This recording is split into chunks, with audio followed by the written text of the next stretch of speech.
Hello, everyone, and welcome to another episode of the Sam's Report. Thanks for tuning in. I realize it's a holiday. Many people are off.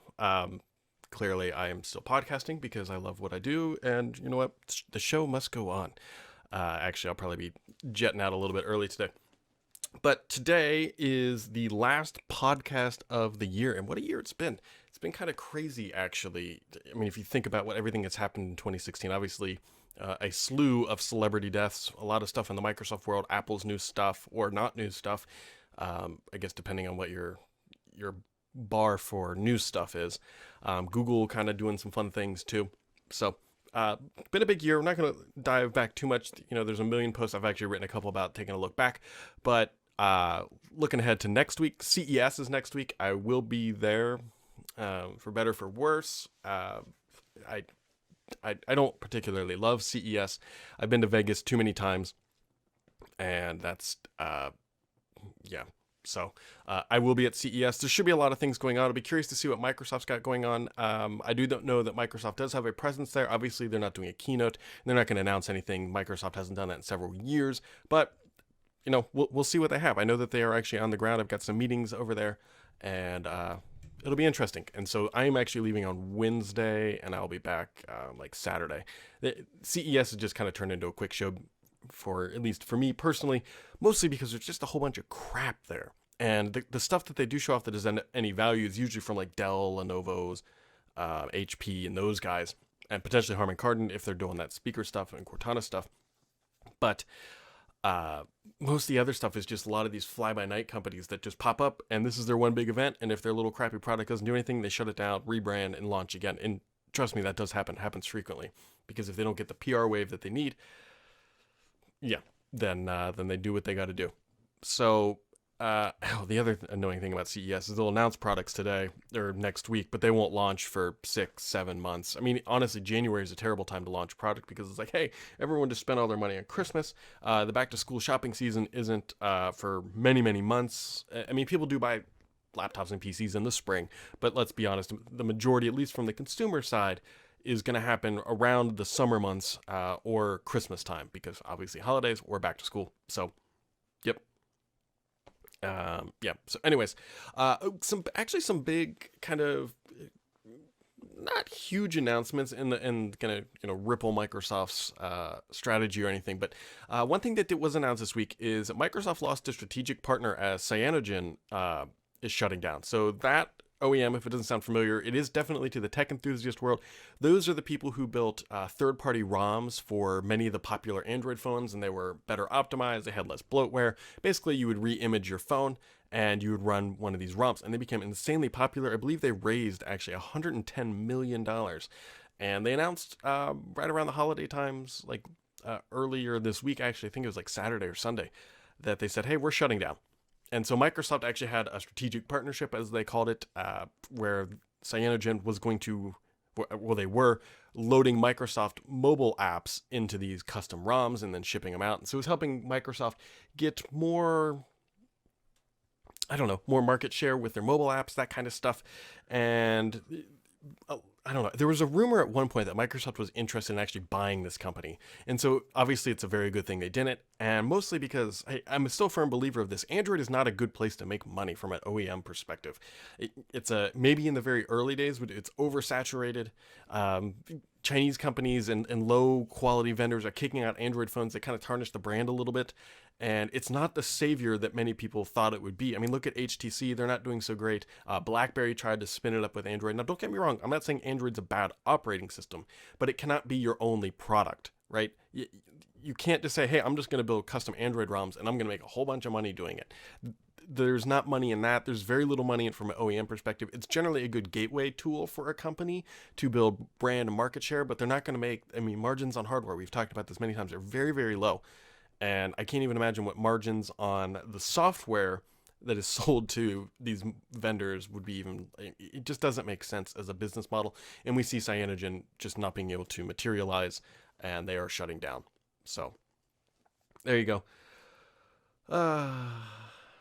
Yeah.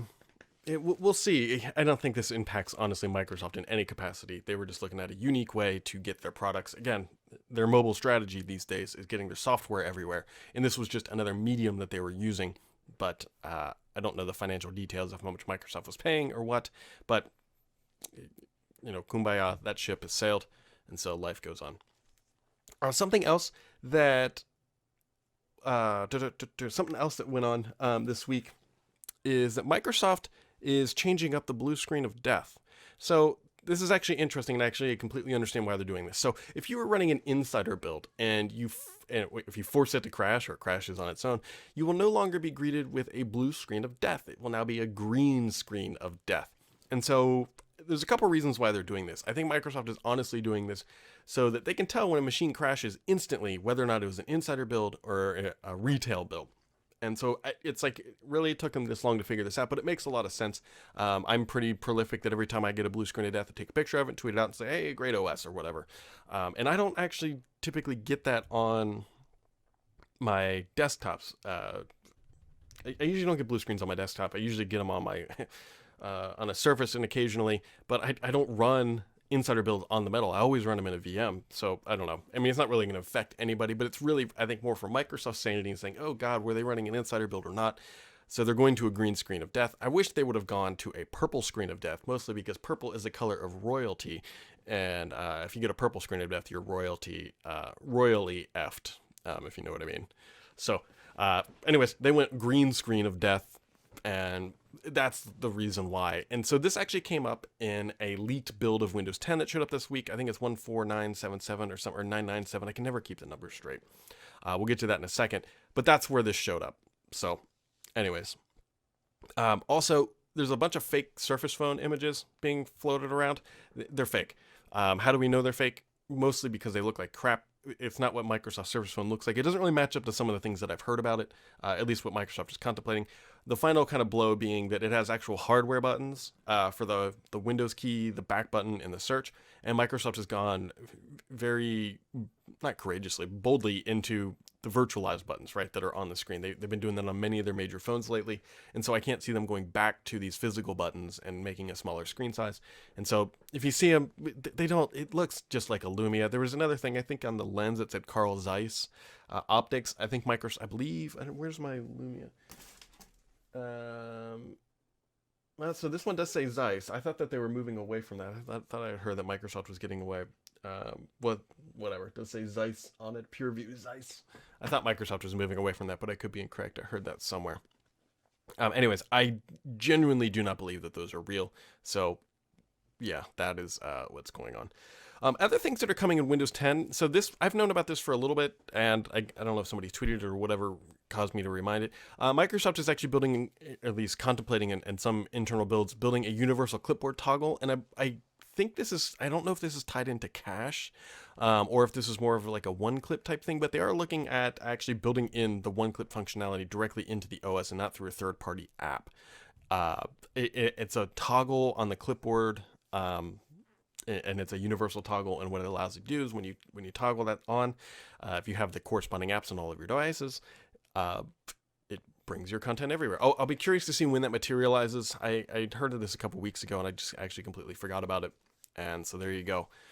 We'll see when that materializes, hopefully soon, because if you listened last week, I know that for a fact that in the middle of January is when most of the features are supposed to be, or the shipping features of Windows 10 are supposed to be into the builds by mid-January, and UI work has like another week. So like by mid to late January, the build should be complete, not bug-free and not stable, but it should be feature complete or feature locked, I think is the terminology that Microsoft uses. And so in the next couple of weeks, we should start seeing a lot of this stuff show up. And so this is like the home run season for Windows builds, and should get really fun. I'll be curious to see if Microsoft announces anything next week at CES. I am flying next week, so is Paul, so I assume that they'll push one out while we're on a plane. That's typically how these things go. Yes. Get some water here.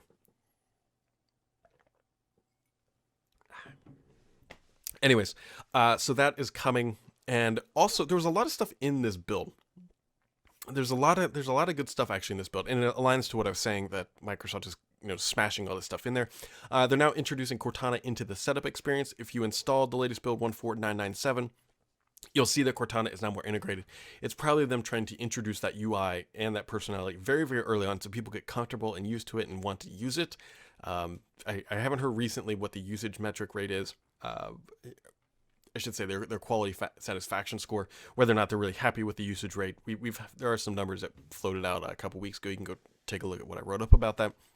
But from what I understand, Microsoft still wants more usage of Cortana post like day one or whatever it's called, after the initial setup. So yeah, that is now in there. Start menu folders. So if you're familiar with Windows Phone, I think it was 8.1, you could create live tile folders. Those are now coming to the desktop in the start menu. So you click start, you have that little live tile area. You can now create folders if that's your cup of tea. The one kind of downside of that stuff is, but unfortunately, if you put a live tile inside of a folder, the live tile functionality goes away. It's just a static icon. So it looks like they just ripped that functionality directly from the phone and didn't really give us any new features with it, which is a little bit disappointing because you have so much more real estate that you can make these folders larger and maybe give us some functionality. I don't know. But they didn't do that. The other thing that you still can't do, this baffles me, is that you can't put a live tile on the desktop.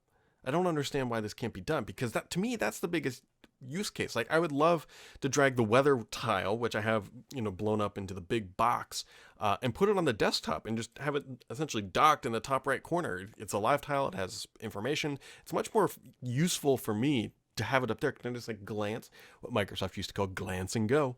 I could just look at it, get the information I need, and go back to right what I'm doing. But now you have to open start menu. And I know this is like a first world problem, but it just seems like a live tile on the desktop is so much more useful functionally than it is inside, nested inside the start menu like that. Let me put it on the desktop so I can use all those fun little widget things and bring back the widgets. I don't really want them in the action center either, because it's the same thing. I still have to click a button to get it open. So desktop, give us live tiles on the desktop, Microsoft.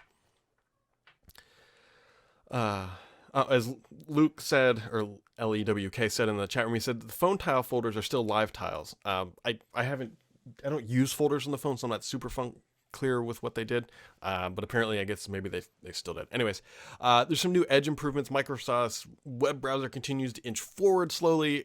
This build includes set these tabs aside, so you can essentially kind of collect your browser session, set them aside, and come back to them later. I have mixed feelings about that. I think it's a good feature, don't get me wrong. I'm happy that they put it in there. And there's also new tab previews and other stuff. Mostly just because I am, much like who this feature is probably targeted at, I have all these tabs open all the time. And they're probably trying to help you clean up your browsing session. But I don't know. I just leave them open for days on end, which probably isn't great. And it's probably why Chrome uses so much memory. There's also a new Share UI. Microsoft promised with the Creators Update announcement that it would be revising the Share interface in Windows 10 to include a new pop-up based interface that replaces the share pane that dates back to, I think, Windows 8. Yeah, you can kind of see this new Share UI, and so if you like to share content directly from Windows 10, you got a new Share UI coming. Cortana changes previous to version 10, 1607. You could type WinKey C to access Cortana, even if it was hidden in the taskbar. In 1703, it's finally making a comeback. I don't know why Microsoft got rid of this functionality, but this toggle is coming back. So there you go. Windows update improvements. So Microsoft had previously promised, I think they actually made the promise on Reddit to allow you to to pause updates. And so in this release, you can now pause updates up to 35 days. So if that's your cup of tea,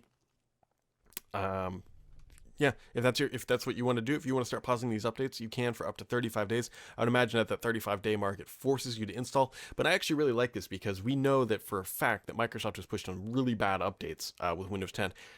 True story, the top hitting posts on Thurrott were actually related to Windows 10 bad updates. So there you go. And so now you can delay these things up to 35 days. It would be nice if you could, I haven't dug in too deep, but I'd love to just kind of default everything to about 10 days. That would probably be ideal, because then you would have a pretty good idea. Hey, is this release bad or not?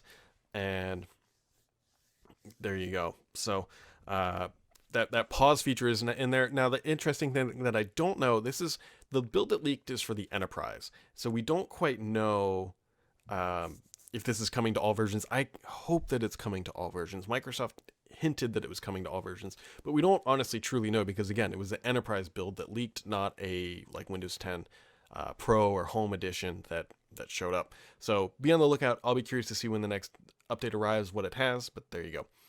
Setting improvements, they've updated just some of the settings. Nothing too crazy. The control panel is still there. It's not gone yet, but the control panel is slowly becoming not less useful, but not as needed because they're actually putting all the settings in the settings app. I know it's kind of crazy.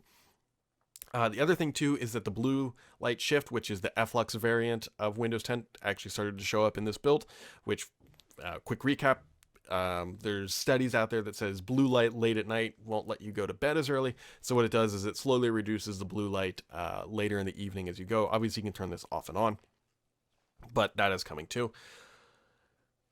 And Windows Defender improvements. This was already known, but Microsoft, the UI of Windows Defender has now been improved, updated, and refreshed because it's very stagnant in the current builds of Windows 10. So there you go. There you go. That's actually a lot of stuff. That's quite a bit of stuff in this one build that leaked. So be on the lookout for that. You can go find it most places. Unless you like really, really, really want this stuff, just wait. The frequency at Microsoft's pushing stuff out is pretty quick. It's not, I don't know. I don't advocate putting any of these insider builds on the daily driver, mostly because they have their own issues, some which are known, some which aren't known. And I definitely would not put a leaked build because it's an enterprise build, first of all, so you're going to have to activate it. And it's just not worth it. Throw it in a VM if you're going to do it, or just wait. I really can't imagine that it's going to go on. Rich asks, he says, do you think the Windows 10 game mode rumor is true? So, yes, I do think it's true. And I think it makes sense. So they've been pushing gaming with Windows 10, and they're looking for these differentiators. And again, there's a lot of people who are still running Windows 7 who are gaming, and they're trying to give them reasons to upgrade because, again, those are the enthusiasts. Those are the people who are kind of industry evangelists of platforms, even though not officially. So if they can get those people onto Windows 10 and they can give them better performance and they can do it with an update, it's good for the company. It's good for Microsoft. They already have the game bar. They already have Xbox integrated pretty deeply. They're going to do stuff to make it better for gamers. I don't quite know. The game mode came from actually Walking Cat found some underlying code, and it really could be very simple things. Like we don't truly know. And I haven't done too much reading up on what other people have speculated, but I would imagine that you can do simple things with game mode, like you can limit the background tasks of Windows 10, you can limit bandwidth on the back end other than the primary applications, just to give the game just a slight bit more performance. You can toggle down some other things, just to give the game the best chance, like pause updates during this period, pause all downloads during this period, pause anything that's really going to impact bandwidth or CPU usage that's not critical to the OS, and that could make the game perform better. It really wouldn't surprise me to see this come. Microsoft is doing a lot of these little things each year, and this definitely kind of falls into that alignment. So that is the kind of the game mode stuff. So this actually, I was thinking about this yesterday, and this is kind of one of the things I wanted to really talk about. I'd love to get somebody else's feedback or everybody's feedback who's watching or listening to this later. So I think Apple is following, not directly, and people are going to take this the wrong way, but I really think Apple's following BlackBerry down a path that for the short term plays well for the company, but for long term it's not so good. So if you went back into, what was it, like the early 2000s, BlackBerry had a platform called Blackberry Messenger. It was extremely popular. People would buy Blackberries just for Blackberry Messenger because it was supposed to be secure. It was easy. You had this neat little pin that you could send to somebody and then they could add you. It was just a chat messaging application with some encryption and some other small features, but it was hugely popular. And it really, really was. And BlackBerry kept it locked to their platform. Now, granted, it was a little bit different marketplace back then, a little bit different world, but they kept this awesome chat application locked to their platform. And they got people addicted to their BlackBerries, but the problem is then BlackBerry stagnated and that chat application completely died out. Nobody really uses BBM anymore. They've switched to iMessage, Snapchat, there's tons of them. And so I think Apple is missing an opportunity here that while they have the market, they have a very strong market share, that they need to bring this to at least to they need to bring it to Windows. I could see why they don't want to bring it to Android, but if Apple would get their head out of their butt and bring iMessage to Windows, and they would bundle it into an application that contains Siri, so you bring just call it Apple or whatever app to the desktop that has Siri and iMessage. Apple could do wonders for Siri usage. It would honestly really hurt Cortana on the desktop. Not to mention, I think it would really hurt Skype. I mean, people love it. I use iMessage. If it was on the desktop, there's a pretty good chance that a lot of people I know also use iMessage would just dump Skype. And so I think that Apple is shooting themselves in the foot for something that they think is a benefit and it's going to get people to buy a Mac. I would not buy a Mac simply to have iMessage on the desktop. I think Apple needs to start thinking more strategically long-term about its messaging platform and decoupling it from iOS and macOS and saying, hey, let's bring this chat application everywhere and let's own the marketplace there as well. It's really dense thinking about that kind of stuff. And it's a little frustrating because the best thing to get Skype better is to give it more competition. And right now, the best competition to Skype, in my honest opinion, at least globally, or I shouldn't say globally because I know WhatsApp is extremely popular in Europe, at least in the US, would be iMessage. It is used by millions of people in the US. And I don't know, Apple, I don't think Tim Cook is listening to this. Maybe I'll write him a nice little email that he'll promptly ignore. But I think that them bringing it to the desktop, bundling it with Siri, is a very strategic and smart move on Apple's part, and yet they're too wound up in this walled garden, and I don't think that really breaks the walled garden. I don't think them bringing it to Windows just on the desktop, I don't exclude Android for now. I don't think that impacts iPhone sales. I don't honestly think it impacts Mac sales.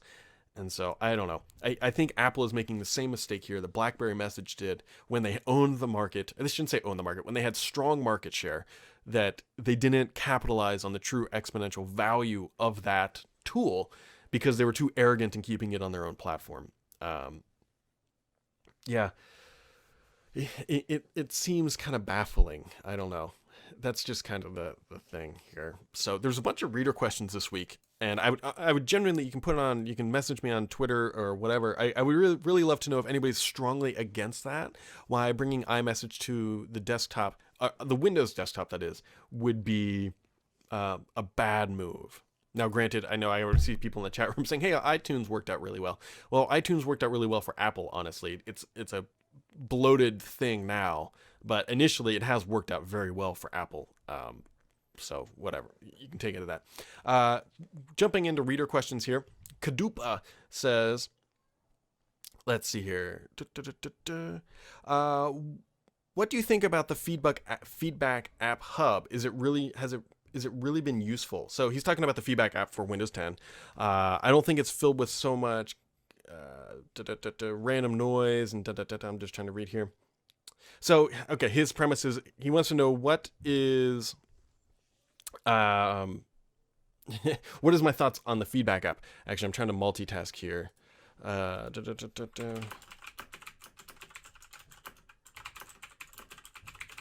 So sorry, it's Friday and everybody suddenly needs me. Anyways, okay, so Kadupa asks, he says, hey, what do you think about the Feedback App Hub? So there is a ton of noise, and the Feedback App Hub is good for getting the large issues that impact a lot of people. And I mean a lot of people. Like, if the problem with the Feedback App Hub model right now is that if you have like a medium ranked like issue, it gets lost. If you're the only person that is reporting it, it may not be the only person who has the issue. I don't know. Don't get me wrong. I think the Feedback App and Hub is good. I do. Because if you went back to prior to Windows 10 to Windows 8, we didn't have this type of reporting mechanism. And that's the problem. And so I'm happy that Microsoft is opening it up and doing that kind of stuff. But at the same time, I think what they need to be is just more transparent about reviewing items. Like, it would be nice if they would just go through and say, hey, even if they don't respond to it, just check a little box saying this item has been logged with Microsoft. So when you publish something into there, they can at least see that somebody saw it and maybe looking into it. But at the same time, there's a lot of noise. Like, Microsoft honestly should probably have people dedicated 24 hours a day to just reviewing that stuff and going through, rather than the engineers on the team who have their own internal bug list. Because don't get me wrong, Microsoft has its own separate bug feed, I can't remember the name of it, but tool internally that they can escalate this stuff up through. And so there you go. It's good, but it is very noisy, and I wish that they were just more transparent about how much they were looking at it. I think that would potentially help. And as Greg is actually pointing out, he says, the problem with the feedback hub, there are tons of reports of the same issue that get buried. Yeah. Yep. And that's what I mean. That's why they need people constantly looking at this so they can combine these things. Like if two separate people, like if a patch goes out and it impacts, or a build goes out and impacts two people at the same time, they're both going to report it, but they'll never combine those things. And that's the issue. You're exactly right. The reminder asks, he says, what do you know about Xbox One Connect for Windows 10 as a Windows Hello camera, etc.? What is Microsoft's milestone? My current experience with fast ring build is great when it works. So I haven't heard any. I actually have this cable. I should try this sometime. I honestly don't know too much. I know that I think it's possible, but I don't. Microsoft. The thing with Connect is Microsoft lost a lot of love for Connect internally. It's still a good tool and it's a very niche product, but it's not widely discussed anymore. I mean, as soon as they unbundled it from the Xbox One, the thing just kind of fell off the radar of Microsoft. That's about the last that I had kind of heard. Shane asks, he says, what's the one thing you want to see in 2017 personally and work related? So personally in 2017, geez, I just hope to continue to broaden horizons. That's my big kind of thing is and it can be from technology, it can honestly be from food, it can be from whatever. It's just getting out of a comfort zone is a good thing to do every once in a while. And that's kind of personally work related. There's a lot of things. We got a lot of work to do on Thurrott with new features, especially the comment system. We know that people have issues with comment system. And there's a lot of stuff on the comment system. I know we had some other things going on the back end and we should hopefully be getting to that in January. Don't quote me on that. But the comment system, there's a lot of stuff on Thurrott. Petri is going to get a lot of love in 2017. We've actually got some things on the agenda that are going to add a lot of value. If you're not familiar with the difference here, so Thurrott.com was THURROTT is consumer tech, and Petri, PETRI.com is enterprise related content. And so on the enterprise side, we got a lot of initiatives to help grow traffic. That site is doing phenomenally. We added some new writers. We're now diving deep into Office 365 a couple times a week, and we're going to continue to build upon that. But on the Thurrott side and the consumer tech side, I hope that we can continue to expand not only topical areas, potentially in a dream world, potentially bring on more writers, just build the brand up and make things bigger and better. That's we've got an interesting thing going on with Thurrott, interesting in a good way by all means, and we're watching how it matures and materializes, and it's just a whole different world. And so we've got some big milestones coming up here, and that's kind of that stuff. Luke, I believe that's how you pronounce his name, Luke or Locke, L-E-W-K. I think he's in the chat room. The clutter feature in Outlook.com stopped working a few weeks ago, and the settings for it completely disappeared. However, the clutter folder is now permanently attached to my inbox, and I cannot remove it. Do you happen to know if Outlook.com team are going to replace this with focused inbox? If not, I sure hope they remove the dead, useless clutter folder. So I actually did not know that the clutter feature went away. I get really sensitive about people meddling with my inbox, and so I never use clutter. I never use focus inbox. I just want stuff to flow in, and I say that biting my tongue is because now I get a lot of I get a lot of spam that's coming through on my Outlook.com. It started about a couple weeks ago, maybe 2 weeks ago, but I don't quite honestly know. I do know that that focused inbox, I've actually heard that a couple times from internal people saying that is a more priority than clutter because it's they have a lot of people using it on their mobile app. And so I would imagine that you're correct that they're going to make that more pervasive and bring it to their other products, because focused inbox, I think, has worked better than the clutter branding or feature name. And so I think that's what we're seeing here. As for how to remove that folder from your account, I honestly don't. I can't help you there. Simard57 asks, when will Amazon Echo be able to be used as a house intercom? Yes, so this is interesting too. I've wondered this as well. It seems like a really natural thing. I love Amazon, I love the Echo, and I love what they're doing with it, but they're moving too slow. For the first thing they need to figure out is that if you have multiple Echoes in your house, so that when you activate one, it doesn't activate all of them. That's step one. This intercom feature is actually a really neat idea. I never really thought about this, but it makes sense that you could use that speaker, and it would actually be great because my Echo's down here in the basement, and my other one is upstairs where my wife and kid are, and you can't always yell, but it would be very nice to be able to actually use this as an intercom system. That's actually a neat idea. I know some people on the Echo team, and I might actually tell them that and see if that actually works out. That's actually I like that idea. Ratkuti, Ratkuttii asks, he says, what do you think about the green screen of death? Was changing the blue screen to green really required? Perhaps, yep. So I talked about this earlier. This is only for insider build stuff. That's just the insider build stuff. Jim Chaplin writes, I'm having a problem with Windows tablets waking from sleep. This is not unique. It happens on my new Vision that purchased from the Microsoft Store. It happened on my HP Stream and on my Surface RT. It can sometimes take multiple devices. So yeah, I have this exact same problem on Surfaces. And so I have come to the conclusion that this is a Windows issue and not a hardware issue. And the only reason I say that is you listed 3 tablets, Jim, that it's happened to you on. I have a couple that have happened on. I wish there was a fix for this, but it happens enough that it's annoying, and I suspect that's what's going on for you, is that, I don't know. I really just suspect that's the issue that is going on. It's a Windows-related problem. I can't help you out. It's unfortunate, too, because, I'm going to be talking with some Microsoft people. Maybe I'll bring this up to them and see what they say. Because it's popped up here the past couple times. I don't know if it's the latest build of Windows that's doing it more. If you could tell me what OS you're running, that would probably help. But yeah, interesting that why I keep saying it's interesting, it's that you've brought it up and some other people have brought it up very recently. And I don't know if it's related to this last build of Windows, but there you go. Interesting stuff. That kind of stuff fascinates me, these bugs that are pervasive.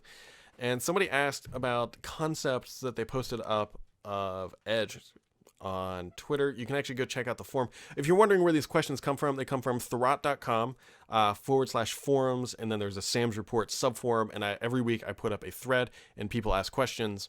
And there's some concept art somebody put in there. It's honestly not bad. Like, I'm not a big fan typically of concept art just because of, I don't know. I do think Microsoft needs their UI stuff. Neon is supposed to fix a lot of that. It's supposed to fix. I think Neon has been oversold by a good capacity by some websites. Neon will have some UI changes. Do not get me wrong, but it is not a complete overhaul to Windows like many people had been saying. So I just to quell that down a little bit. So that kind of does it for the questions of the week.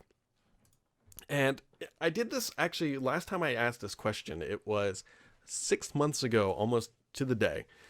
And I would honestly love some feedback, mostly because the feedback has actually helped shape this podcast and actually help it grow, which I genuinely appreciate from you guys. The reader questions is actually one of the feedbacks that I got, actually to do a thread. And the other thing that changed over the summer was this. And so I do a tip of the week every week at the end. I think, oh gosh, what's his name? Is it Dave? I believe it's Dave. I know I know exactly who his thing is. Why can I not recognize his name? But he suggested doing a tip of the week. And so this tip of the week is actually a question for you guys. What do you guys want me to do in 2017? How do you want me to change this podcast up? What do you want me to add, remove, or do whatever? And I'm always open to feedback. Last time I checked, about 1.5 million minutes of content had been viewed in 2016. So quite a bit, I don't know, I'm very proud of that. And I just want to keep doing what people want. And so if you have any feedback for 2017 for this podcast, please let me know. And we will go from there. So guys, this has been another episode. I thank you for tuning in. Have an excellent 2017. Can't be any worse than 2016. And enjoy your weekend. I'll be at CES next week. I'll figure out how I'm going to do a show from there, if it's going to be live or what we're going to do. It might potentially be pre-recorded. I don't quite know because it's a little dicey when you're in Vegas. But thanks for tuning in, guys. I hope you had a great holiday, and we'll catch you next time.